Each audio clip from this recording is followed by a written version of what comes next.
पावागढ़ दिगंबर जैन सिद्ध क्षेत्र कोठी की ओर से आज पत्रकार परिषद आयोजित करवाई गई थी। दरअसल पावागढ़ में आयोजित होने जा रहे महामस्ताभिषेक से जुड़ी हुई ये पत्रकार परिषद थी।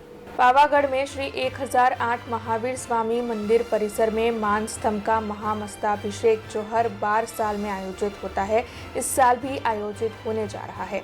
उसी के साथ पावागढ़ में वार्षिक ध्वजारोहण भी आयोजित होगा।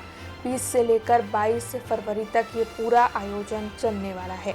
आपको बता दें कि इस दौरान कई संत महंत भी मौजूद रहेंगे।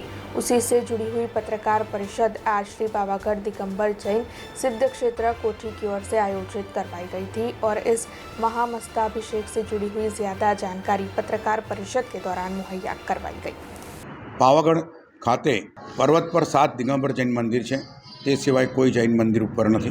નીચે 3 દિગંબર જૈન મંદિર છે। એમાં મહાવીર સ્વામી જિનાલય પરિસરમાં માનસસ્તંભ આવેલો છે। એ માનસસ્તંભની દર 12 વર્ષે મહામસ્તાભિષેક કરવામાં આવતો હોય છે।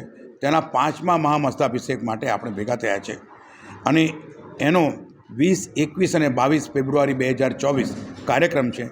20 તારીખે યાગ મંડળ વિધાન આચાર્ય શ્રી જયસાગરજીના સાનિધ્યમાં અને એમના આશીર્વાદથી તથા 21 તારીખે જે માનસસ્તંભ બનાવ્યો એનો 5મો મહામસ્તાભિષેક કરવામાં આવશે। 21 તારીખ આ કરવામાં આવશે અને 22 તારીખે પાવાગઢ પર્વત પરના 7 જૈન મંદિરો છે, દિગંબર જૈન મંદિરો છે, તેની ધ્વજારોહણ એટલે ધ્વજા બદલવામાં આવશે।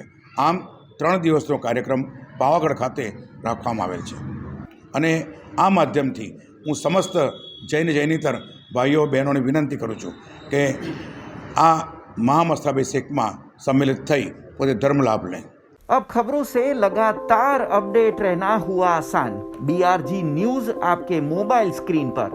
आज ही BRG न्यूज की mobile app Google play store और ऐप स्टोर से डाउनलोड करें और खबरों से लगातार जुड़े रहें।